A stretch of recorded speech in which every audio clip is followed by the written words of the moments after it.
Assalamualaikum warahmatullahi wabarakatuh. Kita bertemu kembali adik-adik di kelas 5. Hari ini kita akan mempelajari pembelajaran kelima subtema 2 dari buku tema 1 tentang organ gerak hewan dan manusia ya. Sekarang kita akan belajar pada halaman 104. Sebelum pada lanjut pada materi, seperti biasa Ibu minta subscribe-nya karena subscribe itu gratis.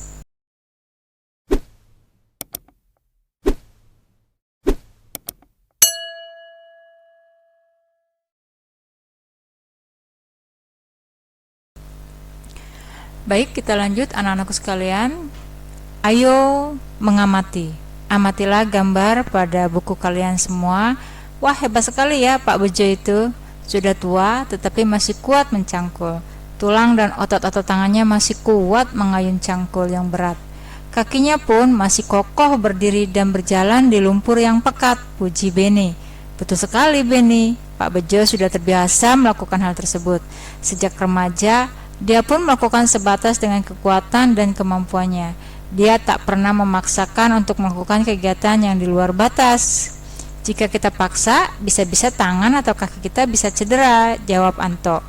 Dari percakapan antara Beni dan Anto, kita bisa mengamati ya otot-otot Pak Bejo ini sangat kuat, sangat kokoh ya dalam berdiri, bekerja di tengah sawah, bekerja keras memerlukan otot yang kuat ya. Coba kamu amati aktivitas keseharianmu pada saat memegang sebuah benda. Organ tubuhmu yang paling berperan itu adalah otot. Tahukah kamu apa itu otot? Otot adalah jaringan yang ada di dalam tubuh manusia, berupa alat gerak aktif yang menggerakkan tulang, sehingga menyebabkan suatu organisme atau individu dapat bergerak. Otot bekerja dengan cara berkontraksi dan berelaksasi. Fungsi otot pada manusia yang pertama menjalankan dan melaksanakan kerja, contohnya berjalan, mengangkat, memegang. Yang kedua menggerakkan jantung. Yang ketiga mengalirkan darah yang terdiri atas zat-zat yaitu nutrisi, oksigen, dan lain-lainnya. Macam-macam otot manusia. Oke, yang pertama kita bahas dulu tentang otot polos ya.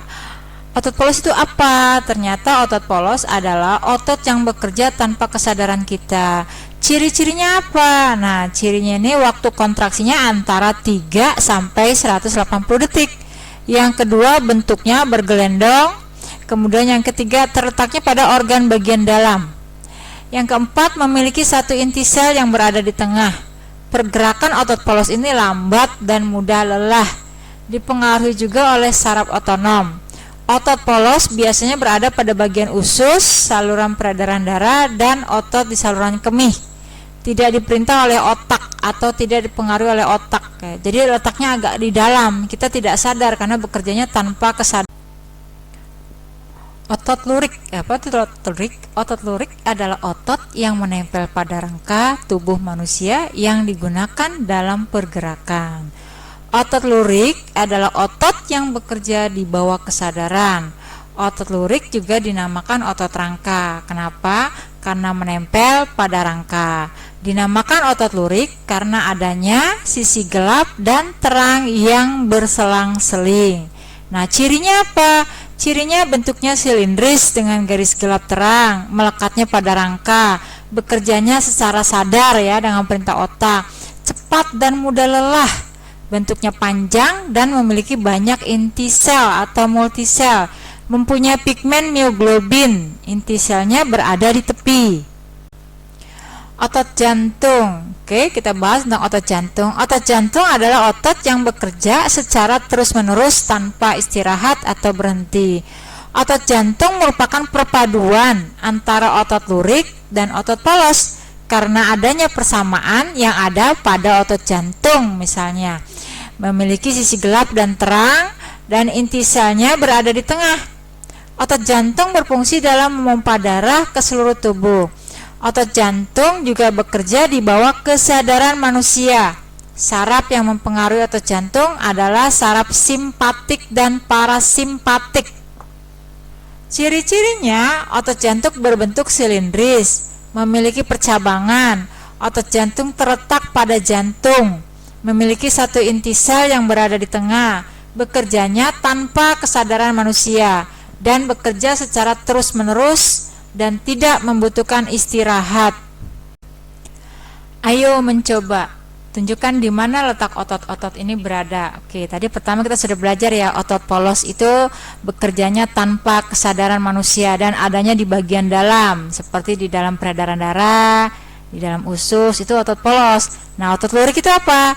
Otot lurik itu bekerjanya di bawah kesadaran manusia. Kenapa? Karena dia menempel di rangka tulang. Masih ingat kan? Otot jantung. Nah, di mana nih otot jantung? Otot jantung letaknya di sekitar jantung. Di sana bekerja dengan kesadaran dan juga tanpa kesadaran, dan bekerjanya terus-menerus selama 24 jam tanpa perintah, karena memang bekerja tanpa kesadaran. Nah, itu tentang otot polos, otot lurik, dan otot jantung. Ayo berkreasi. Di sini kita diminta untuk belajar berkreasi membuat otot ya dari kawat. Setelah itu langsung kita pada ayo membaca. Di sini ada literasi atau wacana tentang otot manusia. Kalian tentunya sudah bisa membaca semua, kalian bisa baca. Ibu hanya menjelaskan beberapa saja. Contohnya, otot dalam tubuh manusia memiliki beberapa fungsi, tetapi fungsi utama adalah untuk bergerak. Paham semua ya. Yang kedua, otot dalam tubuh manusia berperan dalam gerakan-gerakan yang disengaja. Gerakan yang disengaja berarti dilakukan secara sadar dan membutuhkan usaha. Paham dong? Yang disengaja itu seperti berlari, berjalan, membungkuk, dan lain sebagainya. Selain itu, otot dalam tubuh manusia juga berperan dalam gerakan manusia yang tidak disengaja. Contohnya gerakan-gerakan otomatis yang di dalam tubuh, seperti sistem pernapasan, sistem pencernaan, sistem pencernaan makanan, kemudian dalam detak jantung. Otot dalam tubuh juga berfungsi memberikan dukungan. Otot dalam tubuh manusia, khususnya otot pada rangka, bekerja untuk mendukung tubuh manusia, misalnya ketika duduk, berdiri. Otot-otot rangka ini akan melakukan penyesuaian gerakan dengan memperkuat sendi, kemudian menopang tulang sehingga berada pada posisi yang tepat. Selain itu, otot rangka juga memegang peranan penting dalam menentukan kekuatan tubuh secara keseluruhan dan kemampuan untuk melakukan aktivitas fisik. Fungsi lain dari otot adalah untuk mempertahankan postur tubuh. Otot-otot rangka membantu manusia, misalnya untuk berdiri dan mempertahankan sikap tegak. Dalam hal ini, otot tersebut juga membantu menjaga keseimbangan tubuh. Otot juga berperan dalam menjaga suhu tubuh secara keseluruhan. Sistem otot dapat merespon jika tubuh mengalami penurunan dan peningkatan suhu tubuh. Contoh respon otot ketika terjadi penurunan suhu tubuh adalah menggigil. Menggigil adalah respon tidak sengaja, di mana otot berkontraksi secara tepat untuk menghasilkan panas. Otot yang menggigil tersebut menuntut peningkatan darah yang mengandung oksigen untuk meningkatkan suhu tubuh. Oke, sekarang kita lanjut bagaimana kita menjawab tabel paragraf ide pokok. Ini udah sering ya dari kemarin.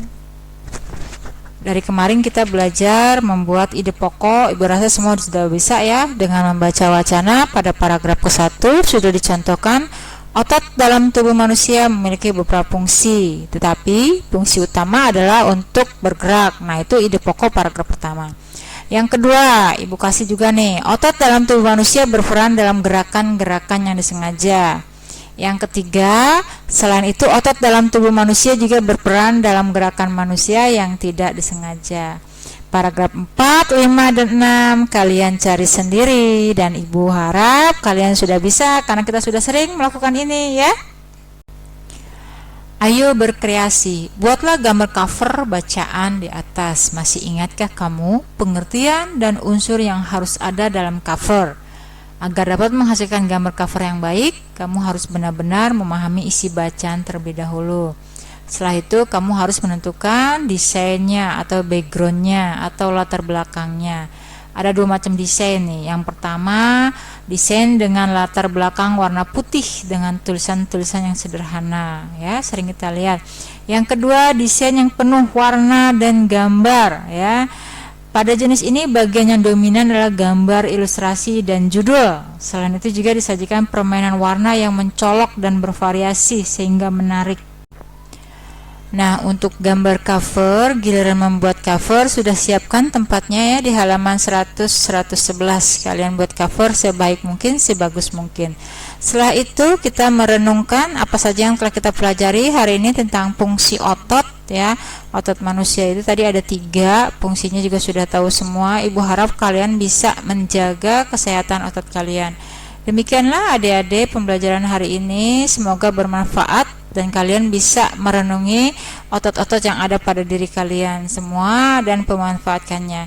Ibu akhiri pembelajaran hari ini dengan mengucapkan wassalamualaikum warahmatullahi wabarakatuh.